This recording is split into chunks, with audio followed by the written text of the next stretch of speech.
Kamusta mga anime lovers? Bago magsimula ay shoutout sa ating mga awesome Lodi members Muamu Chup Chup. Sa tuwing sumusugod si Fudo ay tanging pag-ilag lang ang nagagawa ni Ban, mabuti na lang ay dumating si Shido para iligtas siya. Ngunit patuloy silang inatake ni Fudo kaya nasaktan din si Heaven. Ayaw pa rin umalis ni Ban kahit pinipilit na siya ni Shido. Sa muling pagsugod nito ay sinalag na naman ng Beastmaster kaya napilitan sila Ban na umalis. Subalit si Ban lang ang nais ni Fudo pero hindi magpapatalo si Shido na ginamit ang kakayahan ng isang vulture kaya nang magsabayan sila ay napinsala siya ng Beastmaster. Kalaunan ay nagkaroon ito ng mga clone dahil kay Makubex. Tapos nagkaroon din ng mga clone si Akabane. Kasalukuyang binubugbog ng mga clone si Shido, mabuti na lang ay dumating ang Threadmaster kasama si Emishi na ngayon ay kakampi na nila. Mabilis na pinagkakatay ni Akabane ang kanyang mga clone. Si Ginji naman ay nababahala dahil kapag naging Lightning Emperor na naman siya ay baka hindi na siya makabalik sa normal kaya nang makita si Heaven ay tumakas na lang siya sa clone. Saka winasak ni Ban si Heaven dahil isa rin pala itong clone. Pagsilip sa labas ay naubos na ni Akabane ang mga ito. Samantala patuloy pa rin ang pakikipaglaban nila Shido sa mga clone ni Fudo. Nang magising si Sakura ay nasa pharmacy na ito nila Jen kasama si Himiko. Nakita niya rin na nandoon ang kapatid na si Jubei na hindi rin makapaniwala kung bakit hindi siya nasawi. Kalaunan ay nakita nila ang blueprint ng Limitless Fortress na napabayan bago tuluyang makumpleto. Nalaman nilang si Jen pala ang nagpalaki kay Makubex ngunit nagsisisi siyang nahulog ito sa maling landas. Hindi na makapaghintay si Jubei kaya nais niya ring sumama upang tulungan sila Ginji. Sa kabila ng mga pinsala ay may dumating pa na bagong mga clone na kamukha ng tatlo. Samantala nakarating sila Akabane sa pinto na binabantayan ni Kagami na sinabing ganito nga ang kalkulasyon ni Makubex. Subalit biglang dumating sila Kazuki dahil nakaligtas pa rin sila sa maraming clone.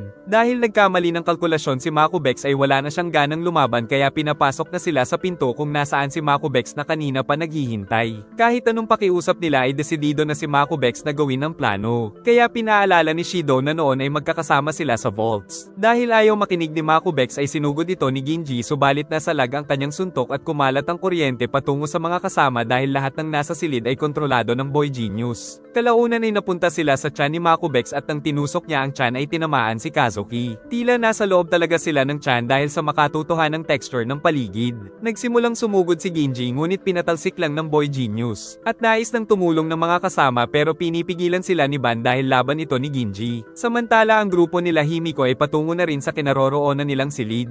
At kasalukuyang nagtirahan ng mga atake ang dalawa sa kanagsabayan ng mga kamao. Kahit na may advantage si Makubex sa lugar ay nagagawa pa rin siyang sabayan ni Ginji gamit ang kapangyarihan nito. Hanggang sa tamaan niya ang Boy Genius sa mukha kaya nagliwanag ito at naglaho ang virtual reality. Saka nakita nilang nakatingin ang tunay na Makubex na nakumpleto na ang na isa ring atomic bomb. Sumugod sila Emishi at Shido ngunit pinatalsik lang sila nito sa pader. Dahil nakuha na daw ni Makubex ang kanilang mga data ay pipigilan sila ng ginawa niyang intruder interception program. Saka pinakita ang switch ng Giit ni Makubex na mula nang umalis sa vault sila Ginji ay inalipusta na sila ng ibang grupo kaya gumawa siya ng paraan para mahack ang Babylon City Network at natuklasan niya na ang Limitless Fortress ay isa palang kalahating virtual reality at ang mga naninirahan doon ay mga test subject lang para sa mga taga-upper floor. Dahil dito ay sinimulan niyang gawin ng na may dalawang kagamitan, una ay upang subukang gumawa ng negosasyon sa namamahala sa buong gusali, pangalawa ay upang mapabalik doon ang dating mga kasapi ng vaults. Sabay-sabay na sumugod ang grupo subalit napindot na nito ang buton pero sa halip na sumabog ay nakabalik si Makubex sa nakaraan at nang makita si Kazuki ay sinundan niya ito sa eskinita, subalit napunta siya sa isang parke kung saan niya nakita si Shido pati na si Ginji, ngunit tumago sa kamay niya ang bola dahil nasa isang ilusyon lang pala siya. Saka naglaho ang mga kaibigan dahil dito ay na-realize niya na kung ganito kapayapa ang lugar ay hindi rin mabubuo ang vaults kaya napagtanto niyang hindi ito ang gusto niyang mundo. Tapos nasa kamay niya muli ang buton at kusa itong pinasabog ng isa niyang katauhan. Pagkatapos ng pagsabog ay wala nang natira sa buong paligid na kanyang ikinalungkot dahil ang nais niya lang naman ay ang maibalik ang dating samahan ng vaults nang bigla siyang magising dahil nananaginip lang pala siya dahil ginamitan ng evil eye ni Ban na inakala niyang naubos na nito. Dahil dito ay napatanong si Makubex kung ano ba ang dapat niyang ginawa saka umalis at naglock ng pinto. Agad naman itong winasak ni Ginji gamit ang kuryente, samantala nais malaman ni Makubex kung totoo ba talaga siya o isa lang din siyang virtual reality kaya tumalon ito, pero dumating si Ginji at ginamit ang electromagnetic upang dumikit sila sa bakal.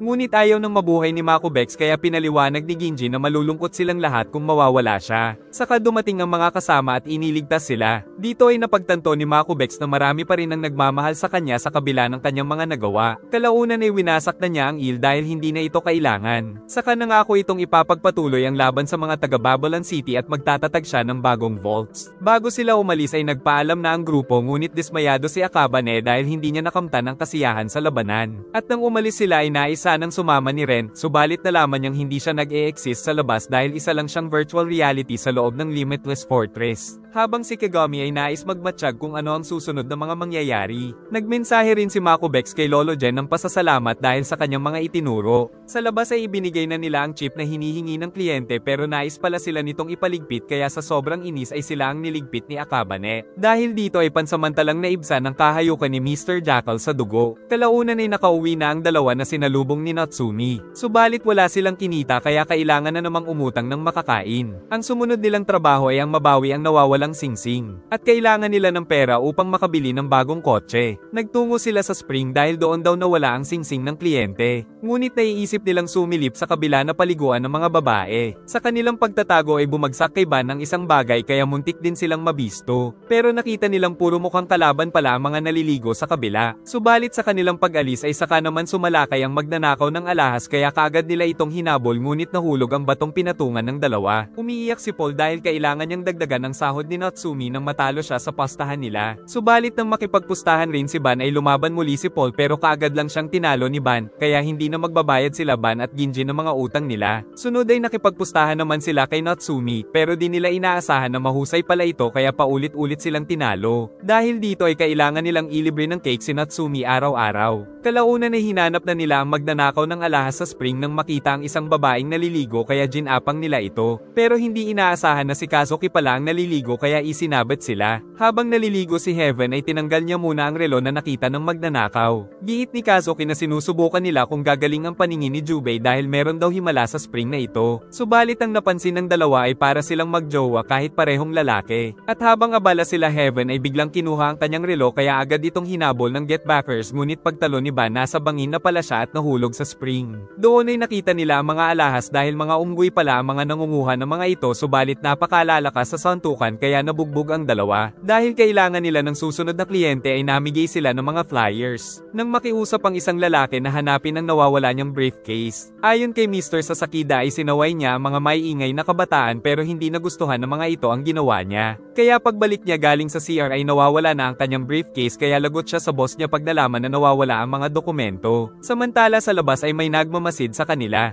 At ang natandaan lang ng kliyente ay ang backpack ng dalaga na isang oso. Kagad silang naghanap at nagtanong-tanong. Hanggang sa makita nila ang sinasabing backpack at kinausap nila ito pero ayaw silang pansinin kakatext kaya kinuha ni Ban ang CP subalit wala silang nagawa ng magtaray ito. Sa inis ni Ban ay nasuntok niya ang poste subalit nagpatuloy ito sa chika sa phone. Samantala paglabas ni Mr. Sasakida ay sinundan siya ng isang lalaki. Ang dalaga naman ay nagpalibre sa kanila ng pagkain at nag-shopping ng marami para makipag-cooperate daw siya sa dalawa. Pero nais pa nitong magtungo sa zoo kaya tinawag na lang nila si Shido para makatipid ngunit nagrereklamo pa ang beach kaya pinadapuan nito sa mga ahas. Pero hindi pa natatapos ang mga demand nito kaya pinilit nila si Kazuki na pagsilbihan ito pero tinawag siyang Becky. Sunod ay pinasakay nila ito kay Himiko kapalit ng roller coaster ride. Kalaunan ay sinabi na rin itong nasa basurahan ng briefcase pero baka nakuha na ito ng truck. Dahil dito ay napilitan silang maghanap sa tambakan ng mga basura hanggang sumapit ang gabi. Subalit nang matukoy nito ang briefcase ay wala itong laman. Giit ng dalaga na wala naman talagang laman ang briefcase na nakuha nila sa lalaki. Subalit may nahanap si Kazuki na isang chip. Saka dumating ang mga lalaki na bihag si Mr. Sasakida dahil pakay nito ang hawak nilang chip at maging ang sassy girl ay nakidnap pero hindi siya naniniwalang totoo ang nangyayari mabuti na lang ay nailigtas siya ni Ban at ang mga kasama ay nakipaglaban sa mga men in black kung saan dito ibinuhos ni Ban ang inis niya. Kalaunan ay dumating si Akabane dahil sa transport service pero naisip niyang na-cancel na ang trabaho. Kaya umamin si Mr. Sasakida na nakipagsabuatan siya sa kalabang kumpanya upang magpuslit ng mahalagang data upang tanggapin siya sa mataas na posisyon sa trabaho. Tapos nakita nilang nais makipag-hangout ng dalaga kay Akabane dahil ang cooldown nito. Samantala isang lalaki ang gumuguhit kahit napakadilim ng silid nang bigla itong bumagsak. Hindi magkasundo sila Heaven at Ban sa partisyon ng kita. Giit ni Ban na sila ang gumagawa ng mga buwis buhay na trabaho pero depensa din ng dalaga na siya naman ang naghahanap ng kliyente. Kalaunan ay dumating si Clayman upang mag-request ng trabaho sa Get Backers. Kaya napilitan si Miss Heaven na tawagan ng iba pang recovery service. Pinakita ni Clayman ang isang sikat na estatwa na matatagpuan sa Paris na tinatawag na Venus de Milo dahil nais daw niyang mabawi ang nawawalang kamay nito na kasalukuyang patungo sa isang isla upang sumailalim sa auction ng mga mayayaman. Samantala nais nila Miss Hera at Mr. Ryo na kabitan ng nakuhang nawawalang kamay ng Venus ang replika upang magbukha itong totoo at makapangloko sila sa magaganap na auction.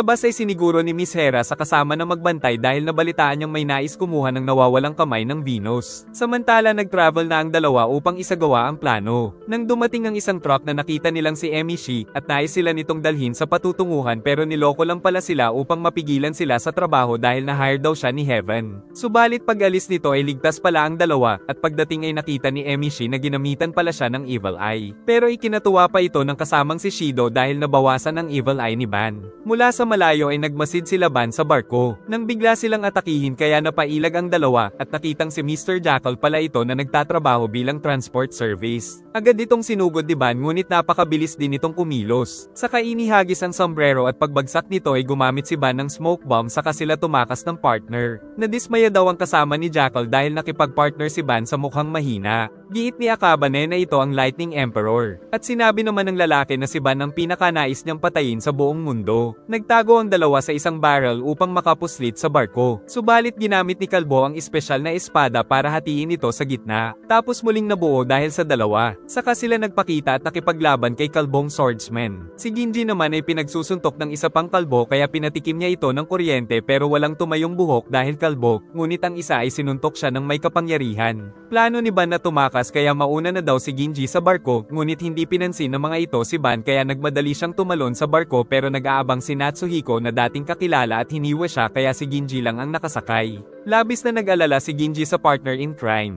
Ngunit sinabi ni Akabane dahil hindi daw madaling patayin si Ban kaya sila na lang daw ang magsaya. Sa kanito inatake si Ginji kaya ginamit niya ang kuryente upang mapalayo ito. Subalit natuwa pa si Akabane na makitang healthy si Ginji upang hindi daw ito mapatay ng protection service dahil nais niyang siya ang makakapatay dito. Tapos binato niya ang mga patalim kaya pinasabog ni Ginji ang mga ilaw saka siya tumakas pero natuwa pa si Mr. Jackal samantala dumikit si Ginji sa barko gamit ang electromagnetic. Naglakbay siya sa pangmayaman na barko hanggang sa mapagod. Tapos binigyan siya ng ice cream ni Yukihiko na kapatid ni Natsuhiko. Samantala si Miss Hera ay binabantayan ng mga kamay ng Venus de Milo. Nang dumating si Dr. Jackal na si Miss Hera pala ang kumuha bilang transport service. Dumating sila Shakuryo at Hayuko na nais bantayan si Miss Hera dahil guest daw ito ng boss nilang si Mr. Ryo pero alam ni Jackal ang pakay nila. Kaya sinabi na lang ni Akabane na dapat ay bantayan ng mga ito ang kanilang boss mula sa Get Backers. Nakaligtas nga si Ban at gumamit ito ng jet ski para mabilis makahabol dahil mapanganib daw si Natsuhiko. Ngunit maayos naman ang kalagayan ni Ginji kasama si Yukihiko. Nakahabol sila Emishi at Shido sakay ng mga kaibigang dolphin ng Beastmaster saka ginamit ang letigo ni Fresh Blood Joker upang makaakyat sila sa barko. Samantala nagpaplano na sila Mr. Ryu upang mas mapataas ang presyo ng fake statue sa auction. Ngunit nabalitaan itong may nakapasok na kalaban at agad na kumilos ang mga bata niya. Kausap ni Shido ang daga upang malaman ang sitwasyon sa barko subalit nahanap kaagad sila ng mga bantay na agad nilang inatake gamit ang mga kakayahan at narinig ito ni Ginji pero pinigilan siya ni Yukihiko at nais na siya nitong umalis para hindi na madamay pa pero sumunod si Ginji kaya muntik nang mapatay ni Natsuhiko na naiinis sa kapatid dahil hindi nito ginawa ang trabaho. Ginamit ni Ginji ang kuryente upang masalag ang atake ng lalaki ngunit napalo siya nito at balak na siyang tapusin pero merong dumating at si Ginji ay pinatulog ni Yukihiko. Samantala natalo na ng dalawa ang mga MIB pero dumating ang dalawang kalbo na agad silang sinugod ng mga atake. Kasalukuyan na ring nakarating si Ban na nanghihina at sa kasamaang palad ay nakita pa siya ni Akabane. Pero hindi siya pinatulan ni Akabane dahil nais daw nitong makalaban siya ng walang injury para mas mag-enjoy. Ngunit inis na inis si Ban sa pangmamaliit sa kanya nito. Kasalukuyang pinuputakte ng mga Chekwa ang dalawa. At nang biglang dumating ang mga flying fish ay nagawa rin nilang makatakas sa mga ito. Kasabay ng putukan ay buo ang loob ng lahat sa kanya-kanyang mga agenda.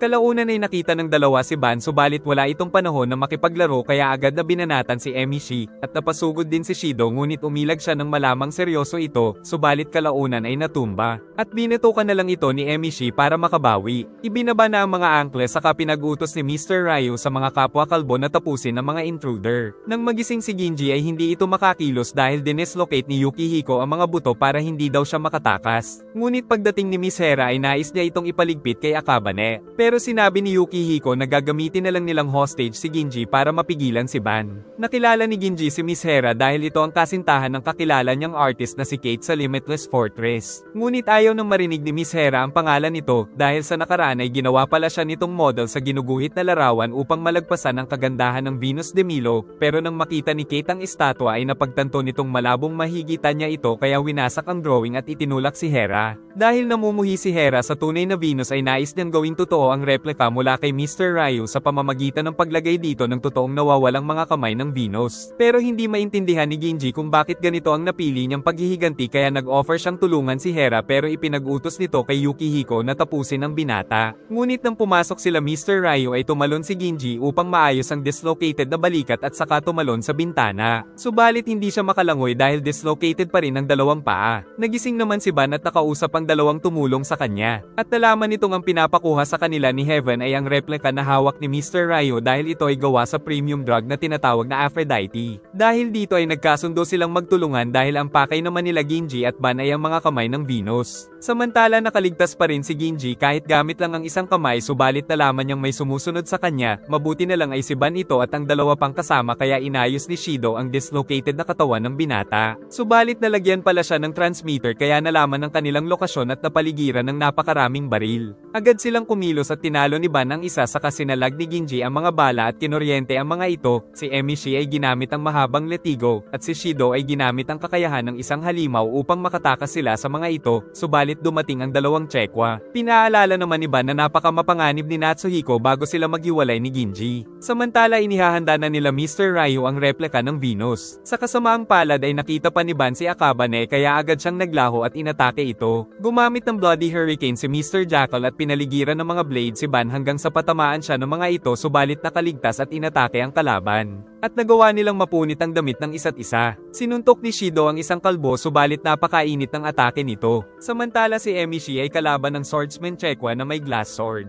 Si Ginji ay nakaharap pa si Yukihiko pero ayaw din siya nitong makalaban kaya umalis na lang daw siya. Subalit umatake si Natsuhiko at nawasak ang kinaroroonan ni Ginji kaya ito nahulog. Samantala si Kalbo Fighter ay inatake ang pressure points para maging isang halimaw na mas mabilis umatake. At ang isa pa ay hindi tinigilan si Emishi ng espada nito. Nag-crack ang lupa ng masalag ni Shido ang malakas na atake ng Chekwa. Saka nag-apoy ang buo nitong katawan saka tinapos si Shido patungo sa pader. Habang si Emishi ay hindi rin tinitigilan ng isa pa ngunit nagawa niya itong mapinsala gamit ang letigo. At nalaman na may mas manipis na dulo ang espada nito kaya mas mahirap makita. Tapos pinuluputan ng letigo ang mga kamay at paa at saka pinaikot-ikot. Pagkatapos ay nakita niya ang mga daga dahil nakaligtas pala si Shido sa atakeng ginawa ng kalaban kaya sumibat na sila para sa misyon. Patuloy ang pag-ilag ni Ban kay Akabane saka nag-teleport sa likod ngunit nasa lag ni Jackal ang suntok. Nang makailag si Ginji sa atake ni Natsuhiko ay inatake niya ito ng kuryente ngunit dumating si Yukihiko na pinatagos siya sa pader. Saka natuklasan ni Ginji na nagsanib pala ang magkapatid na tuluyang siyang hiniwa sa katawan. Sa kabila nito ay nagmakaawa ang binata kay Yukihiko na naging kaibigan niya. Tapos dahil sa kapangyarihan ay gumaling ang sugat ng Lightning Emperor saka nagawa niyang masikmuraan ang kalaban ng napakalakas. Subalit buhay pa si Yukihiko na inatake siya ng round cutter blade na nakokontrol nito. Pinaikot niya rin ito ng napakabilis upang magkaroon ng gravity ang butas sa gitna ng blade upang mahirapang kumilos si Ginji. Sa katuluyan itong umatake kaya nagliwanag ang buong paligid na nakita ni Ban. Sa inis ni Ban ay inatake nito si Jackal. Ngunit natuwa pa si Akabane at inilabas ang espada nito. Saka inatake si Ban ngunit naglaho saka nagkaroon ng maraming ban sa paligid kaya naisip ni Akabane na nasa ilalim siya ng Evil Eye. Inatake naman ni Jackal ang lahat ng mga ito at nalaman na hindi ito Evil Eye kundi mga doll at isang recorder para sa boses kaya nakatakas ito sa kanya. Matapos ang pagsabog ay nakaligtas pala si Ginji dahil ginamit ang hinigop na kuryente at inatake ang teknik ni Yukihiko na nagdulot ng malakas na pagsabog. Pero hindi siya tinapos ni Ginji dahil ang pakay niya lang ay ang recovery business. Samantala magsisimula na ang auction kaya ipinatawag na si Miss Hera. Subalit nakapagtatakang si Ban ang naging host at ang buksan ay isang nakakatuwang estatwa ang nakita, saka iba't ibang klase ng mga estatwa ang nandoon kaya hinanap ng mga bantay ang tunay na Venus. Subalit ang totoo ay nasa ilalim pala silang lahat ng evil eye ni Ban. Kaya naisahan nila si Mr. Ryu at nakuha ang mga pakay nila. Subalit nawawala ang bangka, mabuti ay dumating si Kazuki na kausap na pala nila Emishi. Dahil dito ay makakaalis na rin sila Ban at Ginji. Subalit nasundan sila ni Miss Hera na nais silang patayin pero inatake ni Emishi ang baril kaya nakatakas na sila ng ligtas. Dahil sa palpak na auction ni Mr. Ryu ay nawalan ng tiwala sa kanya ang mga big time. Samantala dahil nagkukulitan pa sa biyahe ay aksidenteng nahulog ang mga kamay ng Venus. Kaya pagbalik ay wala na naman silang kinitang salapi. Nagmamakaawa ang dalawa na bigyan sila kahit konting reward kaya ibinigay na lang ni Clayman ang deposit niyang ₱200,000. Subalit dahil sa ginamit ng mga doll at iba pang expenses ay wala ring natira sa kanila. Kalaunan ay nagtungo sila para pasayahin si Hera pero galit pa rin ito sa kanila. Subalit dumating si Kate na kaibigan din pala ni Clayman. At napag-alaman na isa ito sa gumawa ng replika kaya naapektuhan ito ng Aphrodite drug. Subalit hindi naniniwala si Hera na minahal siya ni Kate kaya dinala nila ito sa bodega kung saan nakita niya ang larawan niyang si Kate mismo ang gumawa. Dahil dito ay napagtanto ng dalaga na minahal talaga siya ni Kate at napatulo ang kanilang mga luha dahil sa wakas ay muling nagkasama. Samantala si Mr. Ryu ay nais magtungo sa Limitless Fortress para makipagsabuatan kay Makubex upang muling lumago ang Aphrodite business. Subalit puro bato ang laman ng kanyang briefcase. Saka dumating ang mga taong naging addict dahil sa kanyang negosyo at tuluyang siyang kinain. Pagkatapos ay nagising na lang si Mr. Ryu sa harap ng mga pulis dahil ginamitan pala siya ni Ban ng Evil Eye. Nag-enjoy ka ba? Mag-like and subscribe at pindutin ang bell para updated ka sa susunod na upload. Sana ay nagustuhan nyo at mag-like and subscribe ka na rin para muha-muha chup chup.